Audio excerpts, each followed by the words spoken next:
Hey everyone, welcome back to Matthew and Rachel Radio, the English podcast where we have real conversations in English to help you learn, laugh, and level up your skills. I'm Matthew. And I'm Rachel. So glad you're here with us today. And hey, whether you're watching us on YouTube for the first time or you're a regular listener, welcome. We love having you here. We really do. And just a quick reminder, if you're new here, make sure to subscribe to our YouTube channel so you never miss an episode. It helps us a lot. So, Rachel, how are you doing today? Honestly, I'm doing really well, Matthew. I had a great morning. I made myself a huge cup of coffee, sat by the window, and just enjoyed the quiet, before the chaos of the day started. How about you? Oh, I love that. For me, today's been a good one. I went for a run this morning, which I don't do very often, so I'm feeling pretty proud of myself right now. Look at you. That's actually kind of perfect because, spoiler alert, today's topic is all about exactly that kind of feeling. That's right. So today we are talking about self-confidence, what it means, why so many of us struggle with it, and some real practical ways to start feeling better about yourself. And of course, as always, we'll be teaching you vocabulary and expressions in English along the way, so you're learning while we talk. That's the beauty of it. All right, let's get into it. All right, Rachel, before we really dive into the conversation, let's make sure everyone understands the key words for today. So, can you define our main word? Like if it were in a really friendly dictionary, how would you explain self-confidence? Okay, yes. So imagine you open a dictionary and it says something like self-confidence, the belief that you are capable, valuable, and able to handle the challenges that life throws at you. So it's basically trusting yourself, believing in your own abilities. Exactly. And it's important to understand that self-confidence is not the same as thinking you're perfect or better than others. It's more like knowing that even when things get hard, you can figure it out. I like that. Okay. And we have a few more key words today that are closely connected to self-confidence. Let's go through them one by one. The first one is comfort zone. Comfort zone. So your comfort zone is the set of situations, activities, or environments where you feel safe, relaxed, and in control.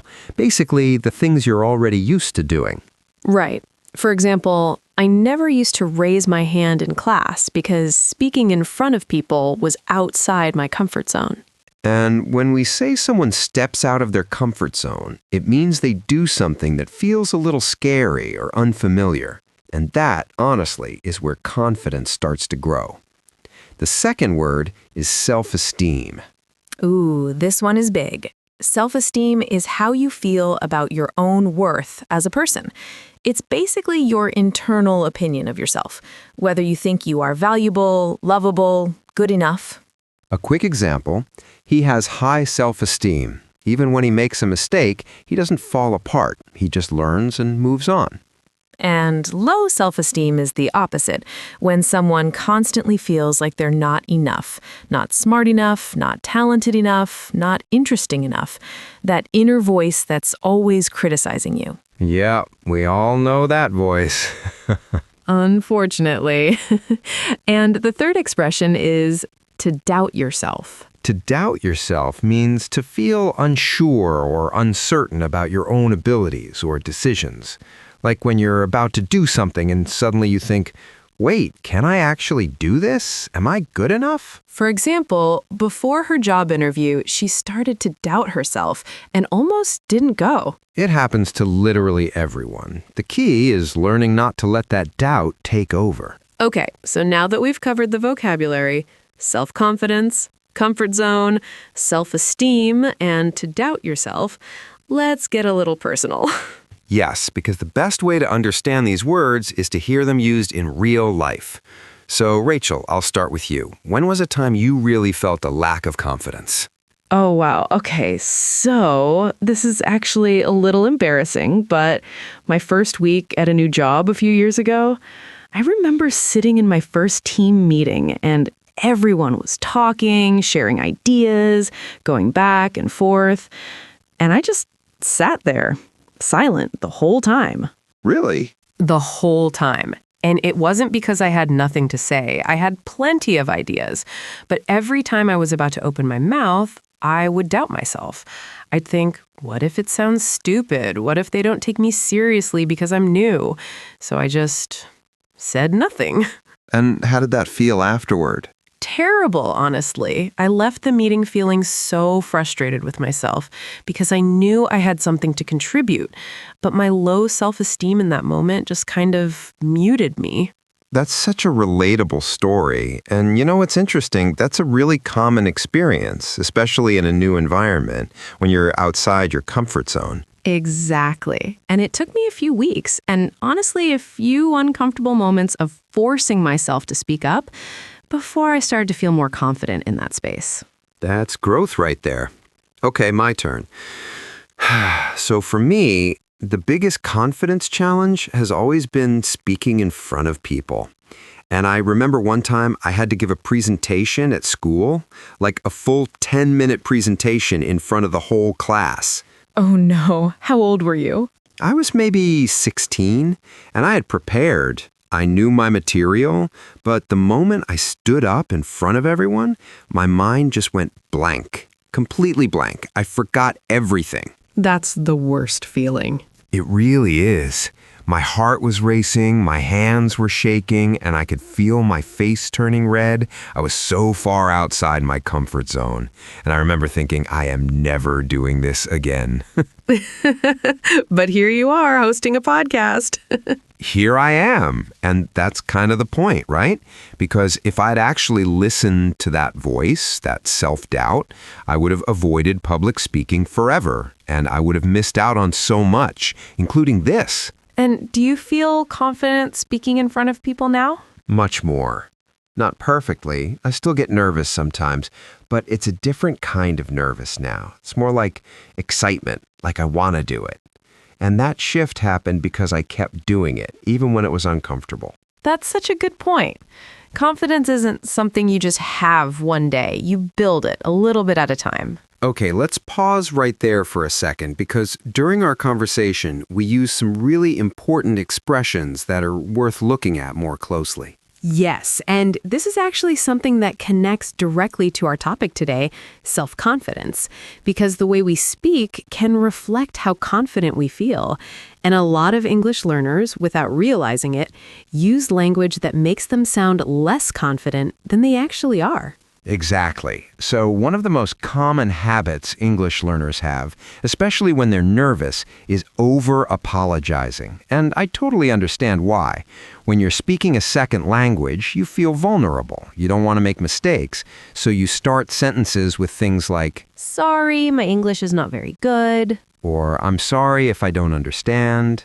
Or even just sorry before saying literally anything. Right. And here's the thing, apologizing like that actually draws more attention to your mistakes. It makes the other person focus on what you got wrong instead of what you're saying. So instead of apologizing, try reframing it. And here are a few swaps you can make starting today. Instead of saying, sorry for my English, try saying, thank you for your patience, or simply, thank you for listening. See how that shifts the energy? You're not putting yourself down, you're actually being gracious and confident at the same time. Another one, instead of, I'm not sure if I'm saying this right, but try, what I mean is, or let me put it this way. Those phrases sound so much more natural and assured. And the best part, native speakers use them all the time too, not just learners. So you're not faking confidence, you're actually speaking the way confident people speak. And that, over time, starts to feel real. That's how language and confidence feed each other. Beautifully said. All right, before we move on, it's time for one of my favorite parts of the episode. Let's talk about pronunciation. Because knowing a word and being able to say it confidently are two very different things. So true. And today we have two words from this episode that English learners often mispronounce. The first one is comfortable, as in comfort zone. We talked about this earlier. Now, a lot of people look at this word and say comfortable, 4 full syllables, and that sounds very careful. Right, very textbook. But here's how Americans actually say it in natural everyday speech. Comfortable. Comfortable. 3 syllables. That middle part, forta, kind of disappears in fast speech. Let's break it down slowly. Bull. Ball.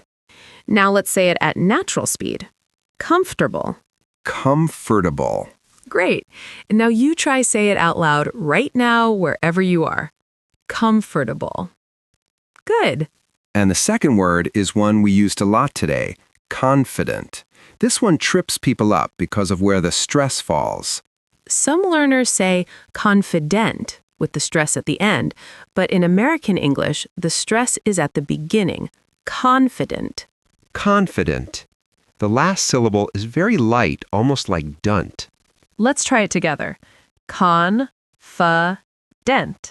Confident. And at natural speed, confident. Confident. Your turn. Say it with us. Confident. You've got it. And doesn't it feel good to say it that way? Confident. Like you actually are confident. That's the whole point of today, isn't it? Okay, so we've talked about a lot today. The vocabulary, the personal stories, the way we use language when we're nervous. But I want to end this part of the conversation with something a little more thoughtful. I like thoughtful. Rachel, if you had to give one piece of advice to someone who's really struggling with self-confidence right now, what would you say? I think I would say stop waiting to feel confident before you act, because that's the trap, right? We think, once I feel ready, I'll do it. But the feeling of confidence doesn't come first. The action comes first. You do the scary thing, and then the confidence follows. That is so true. It's almost like confidence is a result, not a requirement. Exactly. You don't need to feel ready, you just need to start. And I'd add, be kind to yourself in the process, because building self-confidence is not a straight line. Some days you'll feel unstoppable. Other days you'll doubt yourself all over again. And that's okay. That's not failure. That's just being human. Yes, and I think that's actually one of the most confident things you can do. Acknowledge that you're not perfect and keep going anyway. Keep going anyway. I love that. And honestly, the fact that you're here, listening to this podcast, trying to improve your English, stepping outside your comfort zone, that already takes courage. So give yourself some credit. Seriously, not everyone does that. You should be proud. All right, let's do a quick recap of everything we learned today. During this episode, we covered 4 key words and expressions. Let's go through them one more time so they really stick. Number 1, self-confidence. The belief that you are capable and valuable, and that you can handle what life throws at you. Number 2, comfort zone. The set of situations where you feel safe and in control. And remember, growth happens when you step outside of it. Number 3, self-esteem. How you feel about your own worth as a person. High self-esteem means you believe you are enough, even when you make mistakes. And number 4, to doubt yourself. To feel unsure or uncertain about your own abilities. We all do it. The key is not letting it stop you. We also talked about language, specifically how to stop over-apologizing and start speaking with more confidence. So instead of sorry for my English, try thank you for your patience. And remember the pronunciation. Comfortable. Comfortable. Confident. Confident. Say those out loud one more time before you close this episode. Go on. We'll wait.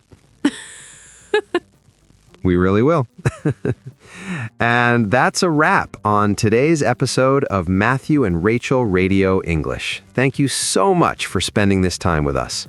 It really means a lot. And remember, every time you listen to this podcast, you are already practicing your English. You are already stepping outside your comfort zone. So keep it up, and if you enjoyed today's episode, please give us a like on YouTube. It genuinely helps us reach more people who are on the same journey as you. And if you have a friend who's learning English or someone who's been struggling with confidence lately, share this episode with them. You never know who might need to hear it. We'll see you in the next one. Take care of yourselves, stay confident, And we'll talk soon. Bye.